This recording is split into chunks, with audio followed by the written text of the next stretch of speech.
আসসালামু আলাইকুম এভরিওয়ান। তো কি অবস্থা তোমাদের? আশা করি তোমরা সবাই অনেক বেশি ভালো রয়েছো। তোমরা যারা এবছর মেডিকেল ভর্তি পরীক্ষায় অংশগ্রহণ করবে তাদের সকলের জন্য আজকের এই ভিডিওটা অনেক বেশি গুরুত্বপূর্ণ হতে চলেছে। আমি আজকে মেডিকেল ভর্তি পরীক্ষার নতুন সার্কুলার নিয়ে তোমাদের সাথে কথা বলার চেষ্টা করব। তোমাদের নতুন সার্কুলারে কোন কোন বিষয়গুলো পরিবর্তন আসতে পারে, কোন কোন ব্যাপারগুলো তোমার জানা প্রয়োজন, এবং এই যে সামনে তোমার মেডিকেল ভর্তি পরীক্ষার যে যুদ্ধটা শুরু হলো, তুমি এই কয়েকটা মাস কিভাবে পড়াশোনা করে চান্স ইনশিওর করতে পারবা, সবগুলো বিষয় নিয়ে আজকে কথা বলার চেষ্টা করবো। সবগুলো বিষয় আমি ছোট ছোট করে তোমাদেরকে বুঝিয়ে দেওয়ার চেষ্টা করবো। আশা করি যদি আজকে ভিডিওটা শুরু থেকে শেষ পর্যন্ত তুমি দেখতে পারো তাহলে তুমি অনেক বেশি উপকৃত হবে এবং মেডিকেল ভর্তি পরীক্ষা রিলেটেড যে কনফিউশন গুলো তোমার মাঝখানে কাজ করতেছে সেগুলো ক্লিয়ার হয়ে যাবে। তো শুরুতেই যে জিনিসটা বলবো সেটা হচ্ছে যে মেডিকেল ভর্তি পরীক্ষা এটা কিন্তু ভাইয়া সব থেকে কম্পিটিটিভ একটা এক্সাম, সব থেকে প্রতিযোগিতামূলক একটা পরীক্ষা হচ্ছে মেডিকেল ভর্তি পরীক্ষা। এটাকে কম্পিটিটিভ বলা সব থেকে বেসিক কারণটা কি জানো? এখানে প্রতি বছর তুমি যদি খেয়াল করো তাহলে দেখবা যে মেডিকেল ভর্তি পরীক্ষায় প্রতি বছর 1 লাখ শিক্ষার্থী কিন্তু অংশগ্রহণ করে। এবং এই পরীক্ষাটা যেহেতু সবার আগে হয়, তো অনেক ক্ষেত্রে দেখা যায় যারা ইউনিভার্সিটির জন্য প্রিপারেশন নেয়, অথবা অনেকে আছে যারা সরাসরি মেডিকেলের প্রিপারেশনই নেয়, আর অনেকে আছে তারা যারা হচ্ছে ইঞ্জিনিয়ারিং প্রিপারেশন নেয়। তো এই ইউনিভার্সিটি যে স্টুডেন্টরা থাকে বা যে ক্যান্ডিডেট যারা থাকে বা মেডিকেল যারা থাকে বা তোমার ইঞ্জিনিয়ারিং যারা থাকে, সবাই দেখা যায় এই মেডিকেল ভর্তি পরীক্ষায় কিন্তু অংশগ্রহণ করবে। যেহেতু প্রথম পরীক্ষা, এরা ইউনিভার্সিটি প্রিপারেশন নিয়েও মেডিকেলের পরীক্ষা দেয়, ইঞ্জিনিয়ারিং নিয়েও মেডিকেল দেয়, আবার অনেকে মেডিকেল নিয়েও মেডিকেল দেয়। তো সব থেকে মজার ব্যাপার হচ্ছে মেডিকেল এক্সামটা আমি একটু পরে বলবো, এটা হচ্ছে একটা এমসিকিউ বেসড একটা এক্সাম। যেহেতু এটা একটা এমসিকিউ বেসড একটা এক্সাম, তো অনেক ক্ষেত্রে ইঞ্জিনিয়ারিং প্রিপারেশন নিয়েও অনেকে মেডিকেলের চান্স পেয়ে যায়, এমসিকিউ দাগাই দিয়ে আসা হয়ে যায়, অনেক ক্ষেত্রে হয়ে যায়। অনেকে ইউনিভার্সিটি প্রিপারেশন সবাই না, কিছু কিছু পোলাপান চান্স পাবে, আবার অনেকে মেডিকেল প্রিপারেশন নিয়েও চান্স ইনশিওর করে ফেলতে পারবে না। তো এই জন্য এই প্রতি বছর যদি 1 লাখ শিক্ষার্থী পরীক্ষা দেয়, তোমাদের সরকারি যে মেডিকেল কলেজগুলো রয়েছে, সরকারি মেডিকেল কলেজগুলোর মধ্যে 4,972টার মতো আসন সংখ্যা রয়েছে এবং ডেন্টাল কলেজগুলোর মধ্যে 575টার মতো আসন সংখ্যা রয়েছে। তো 2025-26 শিক্ষাবর্ষ সর্বশেষ যে পরীক্ষাটা হয়েছে সেখানে কিন্তু মেডিকেল এবং ডেন্টাল ভর্তি পরীক্ষা একসাথে হয়েছে। আগে কি হইতো, মেডিকেল ভর্তি পরীক্ষা আগে হইতো, তার এক মাস পর এই যে তোমার বললাম যে 575টা আসন সংখ্যা রয়েছে, এখানে ডেন্টালের জন্য আসন সংখ্যা রয়েছে।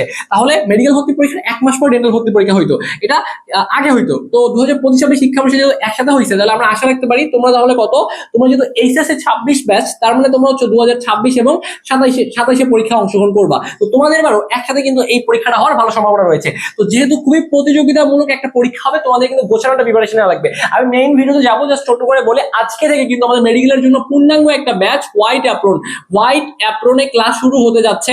তো তোমরা এখনো যারা যুক্ত হও না আমাদের এই ব্যাচটায় কেন যুক্ত হবা, কারণ এই ব্যাচটায় আমরা তোমাকে এমন কিছু কন্টেন্ট প্রোভাইড করবো যেই কন্টেন্ট গুলা তোমাকে নর্মালি বিভিন্ন কোচিং সেন্টার বলো, বড় ভাইয়া পুরা বলো, সবাই ভালো পড়ে, তুমি যে কোনো জায়গায় প্রিপারেশন নিতে পারো। বাট আমরা যে কাজটা করবো, আমরা ওই কন্টেন্ট গুলা তোমাকে আগে দিব, কিছু সিক্রেট তোমাদের জিনিস আগে দিব, যাতে করে তুমি বুঝতে পারো যে মেডিকেলের প্রশ্নগুলো কেমন আসে। আমরা প্রথম দেখা যাবে একটা ক্লাস বা দুইটা ক্লাসের মধ্যেই তোমার রসম প্রথম বছর শেষ করবো, রসম দ্বিতীয় বছর শেষ করবো। ভাইয়া এই ওয়ান শট ক্লাসগুলো তো মানুষ পরীক্ষার আগে দেয়, আপনারা কেন আগে দিবেন? আমরা আগে দিব এই কারণে যাতে তোমার পুরো বইটা সম্পর্কে মোটামুটি একটা আইডিয়া হয় যে কোন জায়গা থেকে কি ধরনের প্রশ্ন আসে। এভাবে ফিজিক্সের one shot class, chemistry one shot class, এইগুলো দিয়ে তোমাদেরকে একটু আমরা ঝালাই করে নিয়ে প্রত্যেকটা সাবজেক্টের মেইন বই ধরে ধরে তোমাদেরকে পড়াবো এবং প্রত্যেকটা চ্যাপ্টার ভিত্তিক ক্লাস হবে। এবং আমরা এই হোয়াইট অ্যাপ্রন ব্যাচে মেডিকেলের জন্য এ টু জেড একটা গোছানো প্রিপারেশন তোমাদেরকে নেওয়ার ব্যবস্থা করে দিব।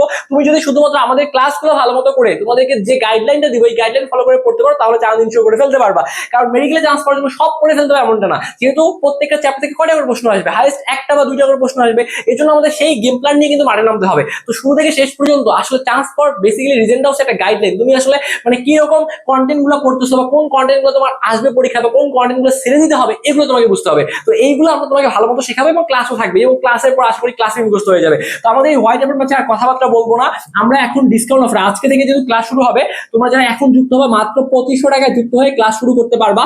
যারা এখনো যুক্ত হও নাই মাত্র ডিসকাউন্ট অফারে 2500 টাকায় যুক্ত হয়ে ক্লাসগুলো শুরু করো। আশা করি এই যে বাকি যে তোমাদের সময়টা রয়েছে, এই সময় যদি একটা গোছানো প্রিপারেশন নিতে পারো, যেহেতু কেবল তোমাদের শুরু, আশা করি এটা গোছানো প্রিপারেশন নিয়ে তুমি তোমার স্বপ্নের মেডিকেলে চান্স ইনশিওর করে ফেলতে পারবা। তো আমাদের এই ব্যাচে যারা যুক্ত হবা, আমাদের যে হোয়াটসঅ্যাপের নাম্বারটা রয়েছে 01317132318, আমাদের এই নাম্বারে দ্রুত হোয়াটসঅ্যাপে মেসেজ করে আমাদের এই জিনিসে কথা বলে ভর্তি যেতে পারো, অথবা আমাদের এই যে নাম্বার 01317132318 এই নাম্বারে 2500 টাকা সেন্ড মানি করে আমাদের এই নাম্বারে হোয়াটসঅ্যাপে একটা মেসেজ করে বলবা যে ভাই লাস্ট নাম্বার এটাতে টাকা পাঠিয়েছি, অ্যাড করে দেন। অবশ্যই অ্যাড করে দিব। জাস্ট 3 থেকে 4 মিনিট মার্কেটিং করিলাম, না বলে তুমি বুঝতে না, এজন্য আমি তোমাকে জাস্ট জানাই রাখলাম। এখন পয়েন্টে আসো, আমি যেখানে ছিলাম ভাইয়া যে খুবই প্রতিযোগিতামূলক একটা পরীক্ষা এবং এখানে আসন সংখ্যা নিয়ে কথাবার্তা বলছে, আমাদের চান্স পাইতে হবে, আমাদের কম্পিটিশন প্রত্যেকটা জায়গায় আছে। তুমি যদি নিজের সিটটা অর্জন করে নিতে না পারো তাহলে কেউ কিন্তু কারো সিট ছেড়ে দিবে না, প্রত্যেকের সিট পাওয়ার জন্য লড়াই করবে। তোমাকে তোমার সিটটা পাওয়ার জন্য লড়াই করতে হবে এবং চেষ্টা করে সেই সিটটা কিন্তু অন্যের যে সিট বা অন্য যে তোমার ফ্রেন্ডটা স্বপ্ন দেখছে তার সিটটা তোমাকে কেড়ে নিতে হবে, এখানে কেউ কারোর সিট ছেড়ে দিবে না। ওকে, আশা করি এটা বুঝতে পারছো। তো প্রথমত আমি আসন সংখ্যা নিয়ে কথাবার্তা বললাম, এবার তোমাকে বলবো যে তুমি আসলে মেডিকেলে যে পরীক্ষা দিবা তোমার আসলে এখানে কি ধরনের কন্ডিশন গুলো ফিল আপ করতে হবে। দেখো তোমরা যারা এসএসসি যারা 2000, তোমরা যারা এসএসসি 2000 দেখো একটু করে, এসএসসি 23 অথবা 24 সালে তোমরা পাস করেছো, আর এইচএসসি যারা তোমরা 25 এবং 26 সালে পাস করেছো, তার মানে 23, 24, 25, 26 যদি হয় তুমি এখানে পরীক্ষা অংশগ্রহণ করতে পারবা। এখানে কিছু জিপিএ কন্ডিশন রয়েছে। জিপিএ কন্ডিশন কিরকম, তোমার এসএসসির যে রেজাল্ট, ঠিক আছে, এই এসএসসি তে তোমার মিনিমাম 4 থাকা লাগবে, তাহলে তুমি মেডিকেলে অংশগ্রহণ করতে পারবা।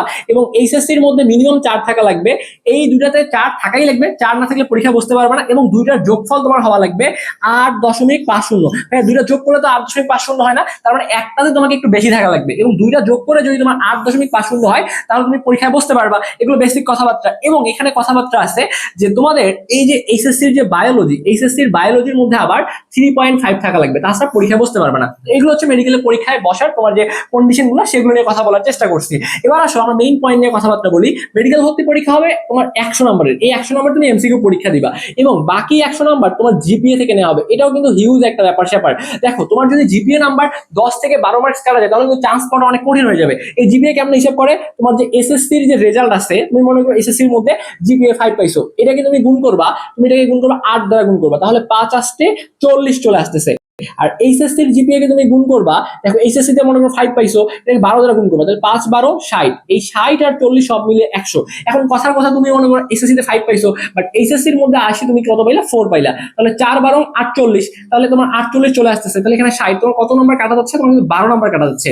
তো এখন তোমার যদি জিপিএ 4 আসে তাহলে তোমার 12 মার্কস কাটা যাবে। তো কত মার্কস কাটা যাবে এটা হিসাব করে বের করে ফেলতে পারো, কোনো সমস্যা নাই। তাহলে মেইনলি তোমাকে এই 100 নাম্বারের কিন্তু এমসিকিউ বেসড একটা এক্সামের মধ্যে দিয়ে বসতে হবে, এমসিকিউ বেসড একটা এক্সাম দিবা, এবং প্রত্যেকটা এমসিকিউ তুমি যদি ভুল করো তাহলে তোমার 0.25 করে কেটে নেওয়া হবে।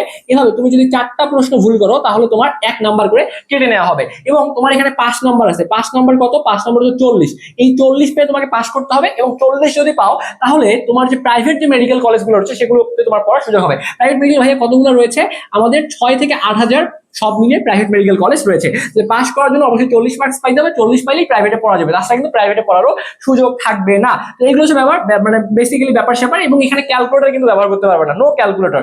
তো এখন এখানে আসো একটু মান বন্টন নিয়ে কথাবার্তা বলি। আর তার আগে বলি, সেকেন্ড টাইম যারা বলো সেকেন্ড টাইম পরীক্ষা দিতে পারবা, সেকেন্ড টাইম পরীক্ষা দিলে 3 মার্ক কাটা যাবে। তুমি যদি কোনো সরকারি মেডিকেল অথবা ডেন্টালে ভর্তি থাকো সেক্ষেত্রে তোমার 6 মার্ক কাটা যাবে। ইমপ্রুভমেন্ট যারা শিক্ষার্থী আছে পরীক্ষা বসতে পারবা কিনা, তুমি মনে করো এর আগে এই মেডিকেলে বসো নাই, ইমপ্রুভমেন্ট দিয়েই বসবা, তাহলে তুমি ফার্স্ট টাইমার হিসেবে কাউন্ট হবা, এবং সেক্ষেত্রে তোমার কোনো নাম্বার কাটা যাবে না। পরবর্তীতে তুমি সেকেন্ড টাইমার পরীক্ষা দিতে পারবে না। বাট মনে করো তুমি একবার পরীক্ষা দিয়েছো, এই বছর তুমি আবার ইমপ্রুভমেন্ট দিয়ে মেডিকেল ভর্তি পরীক্ষা দিবা, তাহলে তুমি সেকেন্ড টাইমার হিসেবে কাউন্ট হবা, এবং সেক্ষেত্রে তোমার কিন্তু 3 নাম্বার কাটা যাবে, পরীক্ষায় বসতে পারবো, কোনো সমস্যা নাই। তো মান বন্টন নিয়ে যদি কথাবার্তা বলি, এইখানে তোমাদের বেসিক্যালি তোমার বায়োলজি কিন্তু সব থেকে বড় একটা পোর্শন। এইখান থেকে তোমার দেখো বায়োলজি থেকে 30 নাম্বার থাকবে, এরপরে কেমিস্ট্রি থেকে তোমার 25 নাম্বার থাকবে, ঠিক আছে। এই বায়োলজি আর কেমিস্ট্রি তোমাকে ভালো করতেই হবে। এরপরে ফিজিক্সের প্রশ্নগুলো কমন আসে, এগুলা জাস্ট ভালো মতো যদি অনুশীলনের প্রশ্নগুলো পড়া যায় ইসাক স্যারের বই থেকে, বেসিক্যালি বইয়ের লাইনগুলো একটু পড়বা, মানে বিগত বছরের প্রশ্ন পড়বা, এবং ইসাক স্যারের বইয়ের প্রশ্ন পড়বা, হুবাহু এখান থেকে কমন চলে আসবে। এখান থেকে তোমার 15 নাম্বারের প্রশ্ন চলে আসবে। অনেক শিক্ষার্থী চান্স পাবে শুধুমাত্র ইংলিশটা ভালো মতো পড়তে না পারার কারণে। তো ইংলিশ থেকে তোমার দেখো, ইংলিশ থেকে তোমার সব মিলে 15 নাম্বার থাকবে। আমরা ইংলিশের যে কাজটা করবো, ইংলিশের উপরে 6 ঘন্টার একটা ম্যারাথন ক্লাস তোমাকে ভর্তি হওয়ার সাথে সাথে আমরা দিয়ে দিব। কেন দিয়ে দিব, কারণ ওই একটা ক্লাসে ইংলিশ থেকে যা যা আসতে সবগুলো পড়ানো হয়েছে, তুমি ওইটা পড়বা, এরপরে আমরা আরো তোমাদের ক্লাস প্রোভাইড করবো। এবং মেইনলি হয় কি, ইংলিশ ভালো করে পড়ার তোমার মানে হয় না, এজন্য তুমি পরীক্ষায় মানে পারফর্ম করতে পারবা না, এবং দেখবা যে তোমার নাম্বার আসতেছে না। এই জন্য ইংলিশটা আগে থেকে ভালো মতো পড়তে হবে। তো আমরা ক্লাস তোমাকে তো বুঝাই দিব, এরপর তুমি যে কাজটা করবা, যে কোনো একটা কোচিং এর বই পড়ো। হ্যাঁ, কোচিং এর বই, হ্যাঁ, যে কোনো একটা কোচিং এর বই পড়লে তোমার ইংলিশ এবং জিকে তুমি কভার করে ফেলতে পারবা। তো আমরা প্রথমেই তোমাকে 2টা ক্লাস দিব, ভর্তি হওয়ার সাথে সাথে এগুলো প্রোভাইড করবো। আজকে থেকে আমাদের ক্লাসগুলো শুরু হবে, যারা এখনো যুক্ত হওনি মাত্র 25 টাকা দিয়ে তুমি কিন্তু চাইলে যুক্ত হয়ে যেতে পারো। এরপর তোমার জিকে এবং মানবিক গুণাবলী, এখান থেকে তোমার 15 নাম্বার রয়েছে। এই সব মিলিয়ে কিন্তু 100 নম্বরের মেডিকেল ভর্তি পরীক্ষা হবে। তো আসলে আসলে এই যে পরীক্ষাগুলা এগুলোতে কারা চান্স পায় জানো? যারা আসলে বোঝে যে কিভাবে প্রিপারেশন নিতে হবে, কোন কন্টেন্ট ছেড়ে দিতে হবে, এবং তারা সর্বোচ্চ পরিমাণে এমসিকিউ প্র্যাকটিস করে, মূল বই দ্রুত শেষ করে এমসিকিউ প্র্যাকটিস করে। আর ম্যাক্সিমাম পোলাপান যে কাজটা করবে দেখবা যে তারা সিলেবাসই শেষ করতে পারতেছে না, আবার কখন এমসিকিউ প্র্যাকটিস করবে, কখন পরীক্ষা দেবে। এই কাজগুলো করলে কিন্তু তুমি চান্স ইনশিওর করতে পারবে না। তবে আরেকটা ভিডিওতে কথা বলার চেষ্টা করবো যে কোন কোন ভুলগুলো করলে তোমার মেডিকেলে চান্স হবে না। তো এইগুলো নিয়ে একটা ভিডিওতে কথা বলবো। আজকে জাস্ট বেসিক ব্যাপারগুলো তোমাদেরকে জানাই দিলাম। যারা প্রিপারেশন নিচ্ছ মেডিকেলের জন্য, এমন ভাবে প্রিপারেশন নাও যদি একটা ছেলে বা একটা মেয়ে চান্স পাই, সেই একটা ছেলে বা একটা মেয়ে যেন তুমি হও, সেই একটা বান্দা যেন তুমি হও। তুমি যেখানেই পড়ো, যে প্ল্যাটফর্মের সাথেই পড়ো না কেন, জাস্ট সেই প্ল্যাটফর্মের রুটিন ফলো করো, সেই প্ল্যাটফর্মে ক্লাস ফলো করো। আর কারোর উপর ডিপেন্ডেন্ট পুরোটা হওয়া যাবে না। একটা প্ল্যাটফর্ম তোমাকে রাস্তা দেখাবে, তোমার ভুলগুলো ধরাই দেবে, তোমাকে সাহায্য করবে, বাট মেইন পড়াশোনাটা তোমাকেই করা লাগবে। তুমি যদি তোমার সর্বোচ্চ ইফোর্টটা দিয়ে পড়াশোনা করতে পারো, আশা করি তোমার স্বপ্নের মেডিকেলে তোমার পড়ার সুযোগ লাভ তোমার হবে, সুযোগ লাভ করতে পারবা। ওকে, তো যাই হোক, তোমাদের সকলের জন্য অনেক অনেক দোয়া এবং শুভকামনা থাকবে। যারা যুক্ত হয়ে যাও। আজকে রাত 9টা থেকে আমাদের ক্লাস শুরু হবে। যারা ক্লাস শুরু হওয়ার আগেই ভর্তি হবা, তারা মাত্র 25 টাকায় যুক্ত হয়ে ক্লাসগুলো করতে পারবা। এবং প্রত্যেকটা ক্লাস আমাদের প্রাইভেট রেকর্ড থাকবে, তুমি যে কোনো সময় ভর্তি হয়ে ক্লাসগুলো দেখতে পারবা এবং সবগুলো ক্লাসের অ্যাক্সেস পেয়ে যাবা। তোমাদের সকলের জন্য অনেক অনেক দোয়া এবং শুভকামনা রেখে আজকের এই ছোট্ট একটা ভিডিও আমি এখানেই শেষ করছি। ধন্যবাদ সবাই।